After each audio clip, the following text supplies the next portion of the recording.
Hey folks, Pastor Fox here. We're going to go ahead and continue reading through the Bible. This is Monday of week 25, and we are in Ecclesiastes. We're going to read chapters 1 through 6. So Ecclesiastes chapter number 1. The words of the preacher, the son of David, king in Jerusalem. Vanity of vanities, saith the preacher, vanity of vanities, all is vanity. What profit hath a man of all his labor which he taketh under the sun? One generation passeth away, and another generation cometh, but the earth abideth forever. The sun also ariseth, and the sun goeth down, and hasteth to his place where he arose. The wind goeth toward the south, and turneth about unto the north.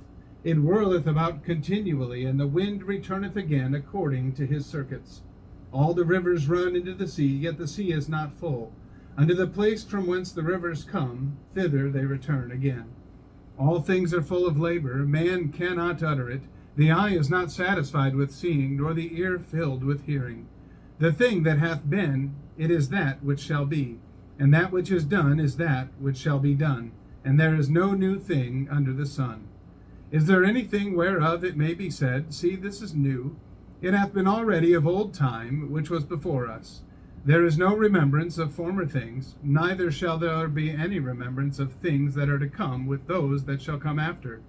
I, the preacher, was king over Israel and Jerusalem, and I gave my heart to seek and search out by wisdom concerning all things that are done under heaven. This sore travail hath God given to the sons of man to be exercised therewith. I have seen all the works that are done under the sun, and behold, all is vanity and vexation of spirit. That which is crooked cannot be made straight, and that which is wanting cannot be numbered.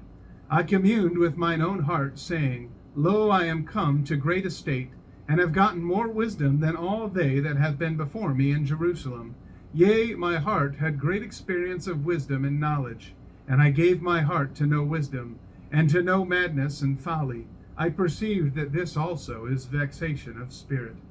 For in much wisdom is much grief, and he that increaseth knowledge increaseth sorrow. Chapter 2. I said in mine heart, Go to now, I will prove thee with mirth. Therefore enjoy pleasure, and behold, this also is vanity. I said of laughter, It is mad, and of mirth, what doeth it? I sought in mine heart to give myself unto wine, yet acquainting mine heart with wisdom, and to lay hold on folly, till I might see what was that good for the sons of men, which they should do under the heaven all the days of their life. I made me great works, I builded me houses, I planted me vineyards. I made me gardens and orchards, and I planted trees in them of all kind of fruits. I made me pools of water, to water therewith the wood that bringeth forth trees. I got me servants and maidens, and had servants born in my house. Also I had great possessions of great and small cattle, above all that were in Jerusalem before me. I gathered me also silver and gold, and the peculiar treasures of kings and of the provinces. I gat me men singers and women singers, and the delights of the sons of men, as musical instruments, and that of all sorts. So I was great, and increased more than all that were before me in Jerusalem. Also my wisdom remained with me, and whatsoever mine eyes desired I kept not from them. I withheld not my heart from any joy, for my heart rejoiced in all my labor, and this was my portion of all my labor. Then I looked on all the works that my hands had wrought, and on the labor that I had labored to do.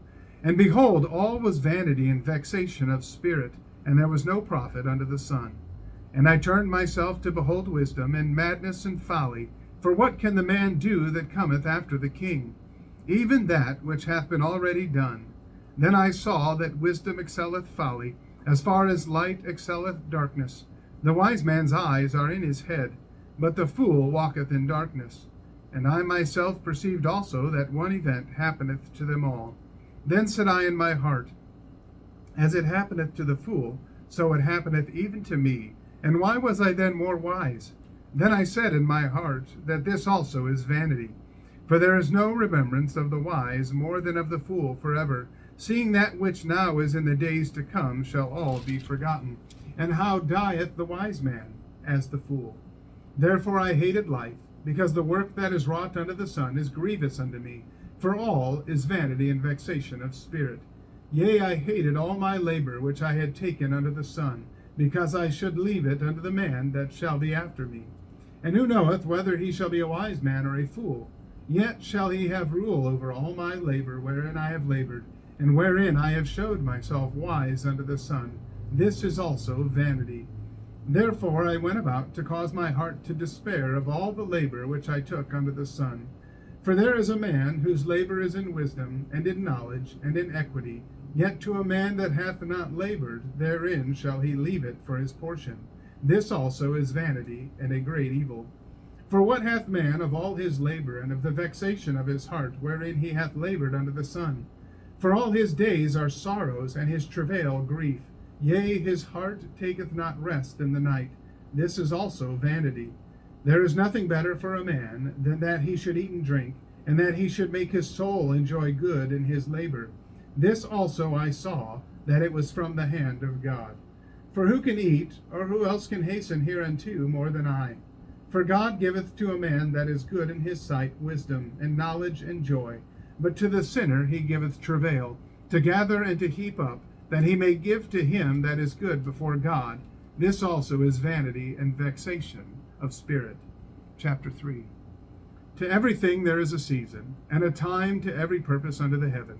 A time to be born, and a time to die, a time to plant, and a time to pluck up that which is planted, a time to kill, and a time to heal, a time to break down, and a time to build up, a time to weep, and a time to laugh, a time to mourn, and a time to dance, a time to cast away stones, and a time to gather stones together, a time to embrace, and a time to refrain from embracing, a time to get, and a time to lose, a time to keep, and a time to cast away, a time to rend, and a time to sow, a time to keep silence, and a time to speak, a time to love, and a time to hate, a time of war, and a time of peace.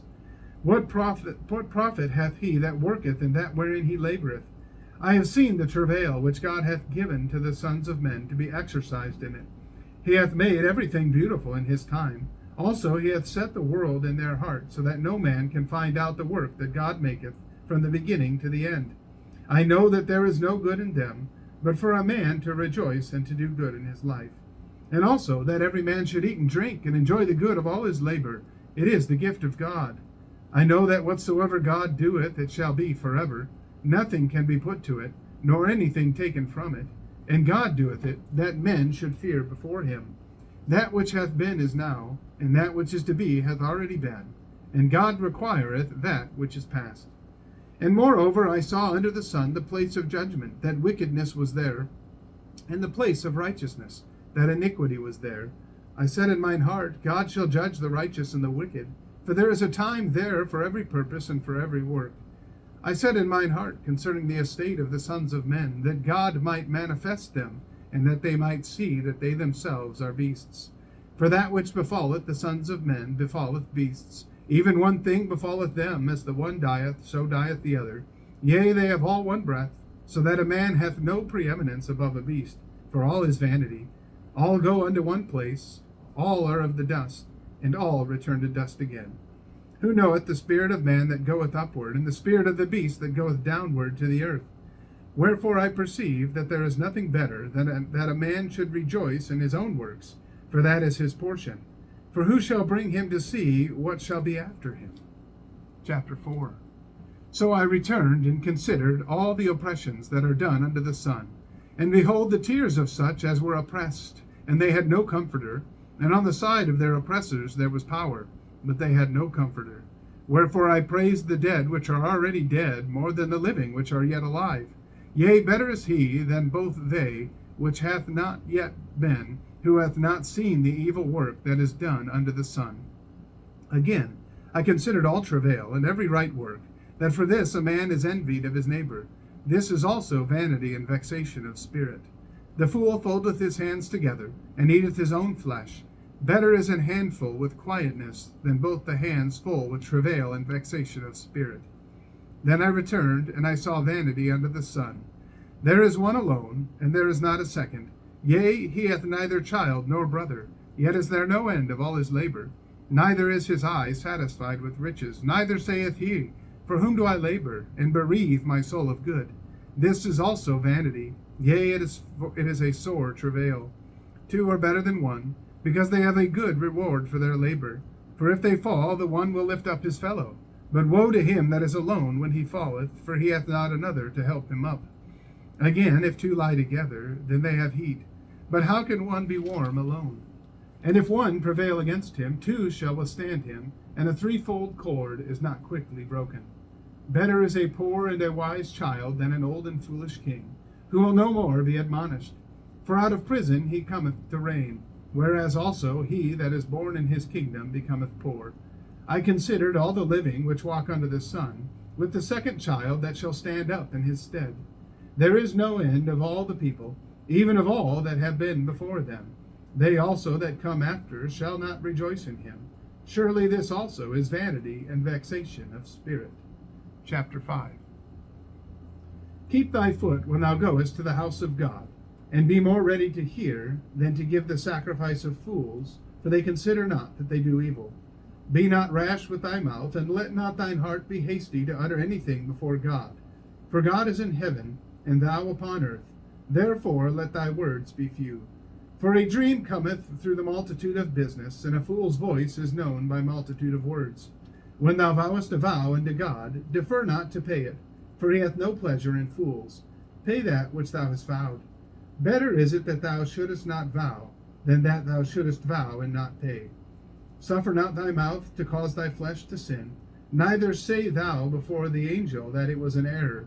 Wherefore should God be angry at thy voice, and destroy the work of thine hands? For in the multitude of dreams and many words there are always diverse vanities, but fear thou God. If thou seest the oppression of the poor, and violent perverting of judgment and justice in a province, marvel not at the matter. For he that is higher than the highest regardeth, and there be higher than they. Moreover, the profit of the earth is for all. The king himself is served by the field. He that loveth silver shall not be satisfied with silver, nor he that loveth abundance with increase. This is also vanity. When goods increase, they are increased that eat them. And what good is there to the owners thereof, saving the beholding of them with their eyes? The sleep of a laboring man is sweet, whether he eat little or much, but the abundance of the rich will not suffer him to sleep. There is a sore evil which I have seen under the sun, namely, riches kept for the owners thereof to their hurt. But those riches perish by evil travail, and he begetteth a son, and there is nothing in his hand. As he came forth of his mother's womb, naked shall he return to go as he came, and shall take nothing of his labor, which he may carry away in his hand. And this also is a sore evil, that in all points as he came, so shall he go. And what profit hath he that hath labored for the wind? All his days also he eateth in darkness, and he hath much sorrow and wrath with his sickness. Behold that which I have seen. It is good and comely for one to eat and to drink, and to enjoy the good of all his labor that he taketh under the sun all the days of his life, which God giveth him, for it is his portion. Every man also to whom God hath given riches and wealth, and hath given him power to eat thereof, and to take his portion, and to rejoice in his labor, this is the gift of God. For he shall not much remember the days of his life, because God answereth him in the joy of his heart. Chapter 6. There is an evil which I have seen under the sun, and it is common among men. A man to whom God hath given riches, wealth, and honor, so that he wanteth nothing for his soul of all that he desireth. Yet God giveth him not power to eat thereof, but a stranger eateth it. This is vanity, and it is an evil disease. If a man beget 100 children, and live many years, so that the days of his years be many, and his soul be not filled with good, and also that he have no burial, I say that an untimely birth is better than he. For he cometh in with vanity, and departeth in darkness, and his name shall be covered with darkness. Moreover, he hath not seen the sun, nor known anything. This hath more rest than the other. Yea, though he live 1,000 years twice told, yet hath he seen no good. Do not all go to one place? All the labor of man is for his mouth, and yet the appetite is not filled. For what hath the wise more than the fool? What hath the poor that knoweth to walk before the living? Better is the sight of the eyes than the wandering of the desire. This all is also vanity and vexation of spirit. That which hath been is named already, and it is known that it is man. Neither may he contend with him that is mightier than he. Seeing there be many things that increase vanity, what is man the better? For who knoweth what is good for man in this life? All the days of his vain life, which he spendeth as a shadow. For who can tell a man what shall be after him under the sun? Well, I want to thank you for listening tonight, and I want to encourage you to get into the Word of God each and every day. I guarantee it's going to change your life. May God bless you, and have a wonderful day.